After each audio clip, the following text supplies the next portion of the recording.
오전 9시 15분 서울 종로구 청와대로에 위치한 청와대 춘추관 3층 여론조사 분석실에서 긴급 브리핑 준비음이 울렸습니다. 28년간 한국의 정치 여론과 국민 정서를 분석해온 전문가로서 이렇게 압도적이고 지속적인 여론 추세를 목격한 것은 처음이었어요. 제 이름은 김현정 선임연구원, 서울대학교 정치학과 박사 출신으로 현재 한국사회여론연구소 소장이자 주요 언론사의 정치여론조사 전문 자문위원입니다. 그 전날까지만 해도 평범한 대통령실 관련 여론 트렌드 분석이었습니다. 윤석열 정부의 용산 대통령실 운영 성과 평가, 차기 정부의 집무실 위치 선호도 조사, 청와대 개방 정책에 대한 국민 반응 분석을 하던 중 오전 18시 47분경 KBS에서 차기 대통령 집무실 청와대 복귀 47% 압도적 1위 속보가 들어왔습니다. 처음 확인한 내용은 정말 놀라웠어요. 차기 대통령 집무실 이전 문제에 대해 청와대로 복귀해야 한다가 47%로 절반 가까이, 세종시 이전 23%, 용산에 계속 있어야 한다 21%라는 것이었습니다. 더 주목할 점은 이런 추세가 지속적으로 나타나고 있다는 것이었어요. 국민들이 정말 청와대 복귀를 이렇게 원하고 있었나?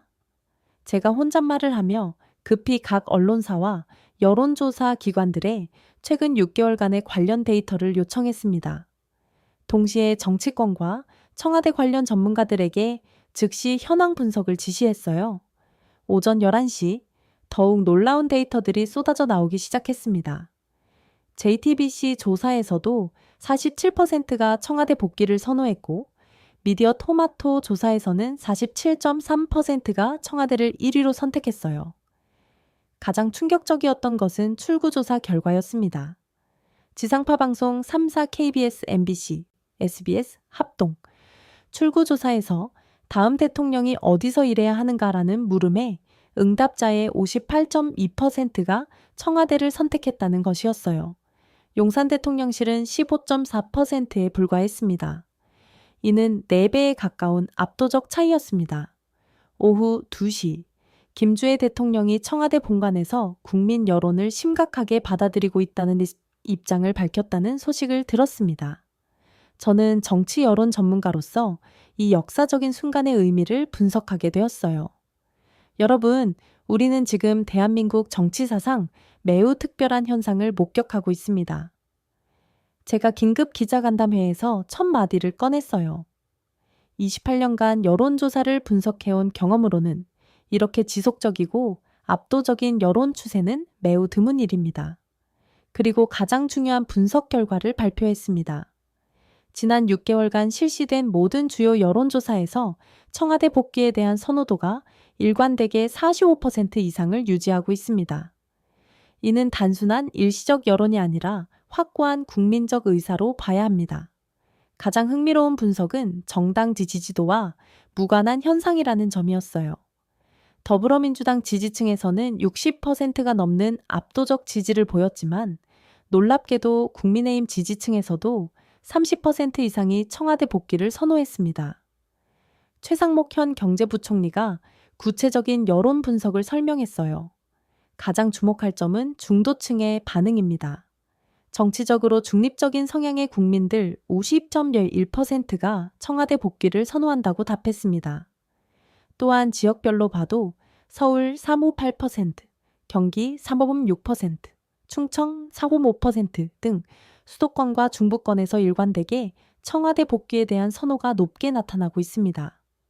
가장 핵심적인 분석은 왜 이런 여론이 형성되었는가 하는 점이었어요. 저희가 심층 인터뷰를 통해 파악한 주요 이유들을 소개하면 첫째, 차량 보안과 안전에 대한 우려. 용산 대통령실이 완전히 노출돼서 아파트 숲에 둘러싸여 있다는 김주애 대통령의 지적에 많은 국민들이 공감하고 있었어요. 실제로 2023년 미국 CIA의 용산 대통령실 도청 의혹 사건이 큰 충격을 줬고 도청 방지 공사가 1년 넘게 진행됐음에도 완료되지 못한 상황이 국민들의 불안감을 키웠습니다. 둘째, 처역사성과 상징성.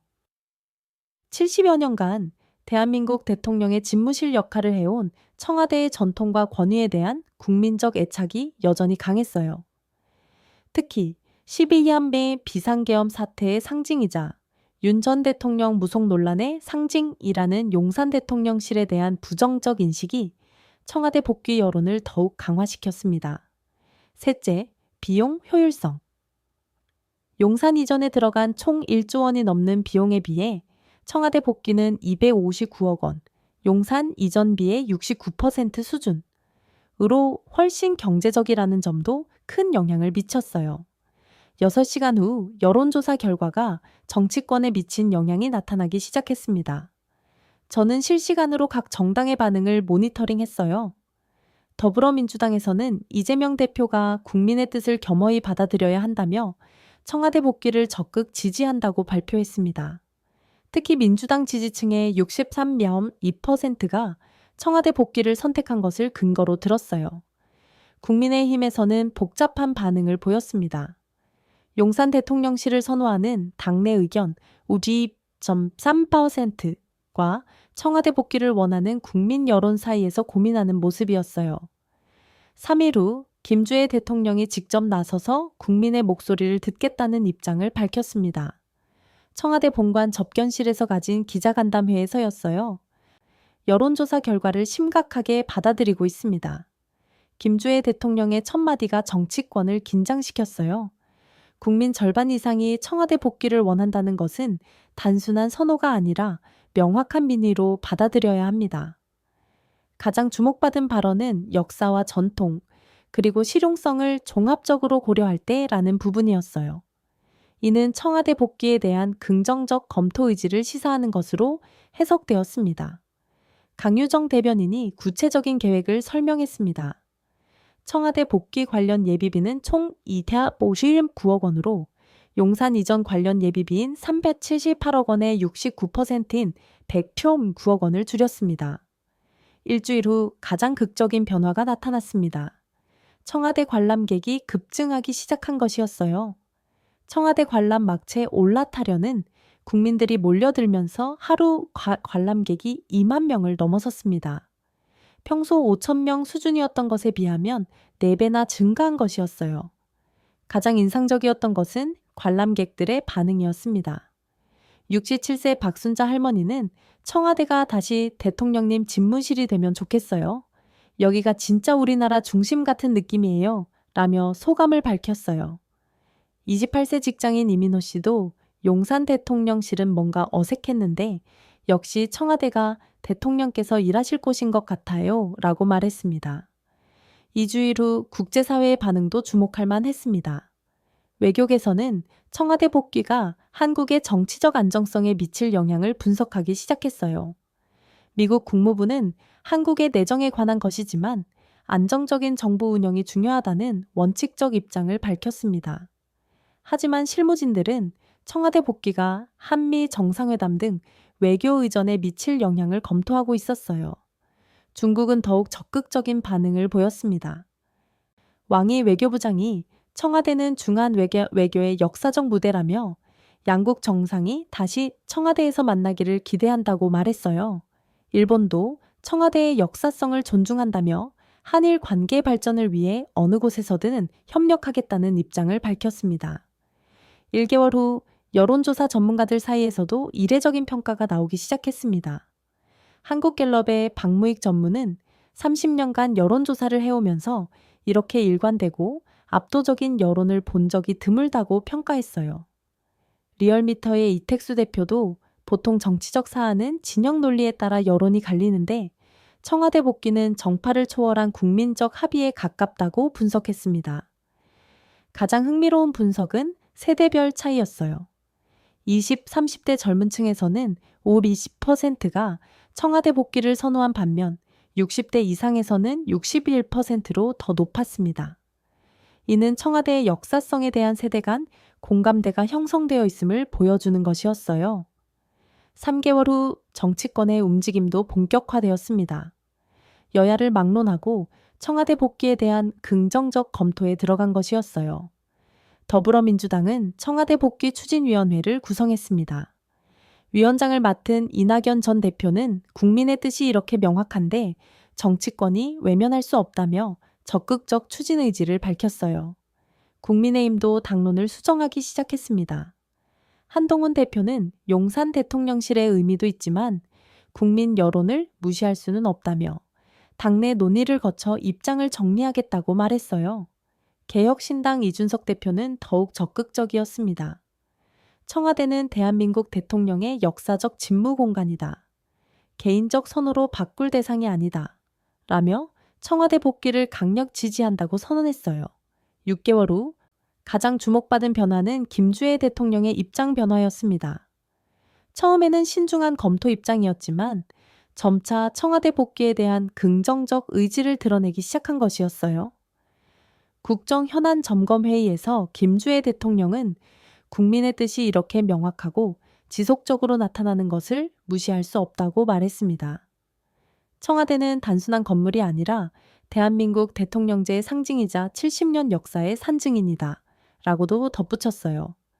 가장 결정적이었던 것은 실용적 관점에서도 청와대가 더 효율적이라는 판단이었습니다. 보안시설, 국빈 접대시설, 국제회의시설 등 모든 면에서 청와대가 더 우수하다는 전문가들의 보고서가 큰 영향을 미쳤어요. 9개월 후 드디어 공식 발표가 나왔습니다.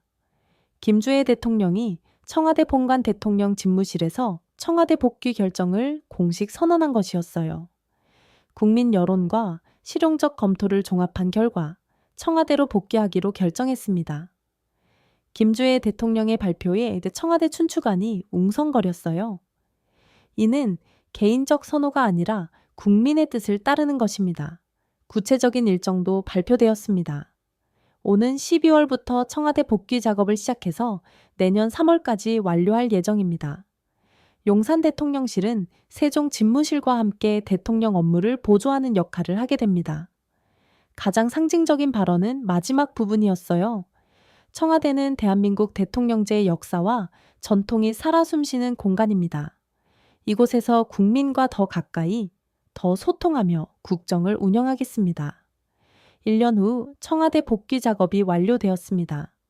가장 인상적이었던 것은 국민들의 반응이었어요. 복귀 첫날 청와대 앞에 모인 시민들이 드디어 제자리로 돌아왔다며 환호했습니다. 74세 김영수 할아버지는 청와대가 비어있는 동안 뭔가 허전했는데 이제야 제대로 된 것 같다며 소감을 밝혔어요.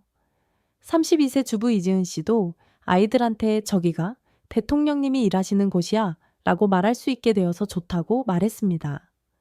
국제사회의 반응도 그냥 더 긍정적이었어요. 바이든 미국 대통령이 축하 메시지를 보내며 청와대에서의 한미 정상회담을 기대한다고 했고 시진핑 중국 주석도 역사적 공간에서의 새로운 협력을 언급했어요. 현재 저는 청와대 복귀와 한국 정치 문화의 변화라는 연구서를 집필하고 있습니다. 이 연구는 향후 정치학과 여론조사학의 중요한 자료가 될 것으로 예상되어 핵심 분석 결과는 다음과 같습니다. 첫째, 국민 여론의 힘5. 정치권의 계산을 넘어서는 압도적이고 지속적인 민의가 정책 변화를 이끌어낸 사례입니다. 둘째, 전통과 혁신의 조화. 새로움만을 추구하는 것이 아니라 전통의 가치를 재발견하고 이를 현대적으로 계승하려는 국민적 의식이 반영되었습니다. 셋째, 단한 실용적 판단. 셋째, 감정적 선호를 넘어 보완, 효율성, 경제성 등을 종합적으로 고려한 합리적 선택이었습니다. 넷째, 정치적 초월멸. 진영 논리를 넘어서는 국민적 합의가 형성된 드문 사례입니다. 마지막으로 이 모든 변화의 시작점이 바로 47%라는 여론조사 수치였다는 점을 강조하고 싶어요. 숫자로 시작된 민의가 어떻게 실제 정책 변화로 이어질 수 있는지를 보여주는 한국 민주주의의 생생한 사례입니다. 그래서 저는 확신해요. 청와대 복귀는 단순한 집무실 이전이 아니라 국민의 뜻이 정치를 움직이는 한국 민주주의의 성숙함을 보여주는 역사적 사건이었다고 말입니다. 여론이 정책이 되고 민의가 현실이 되는 과정을 생생하게 보여준 21세기 한국 정치사의 소중한 기록이었습니다.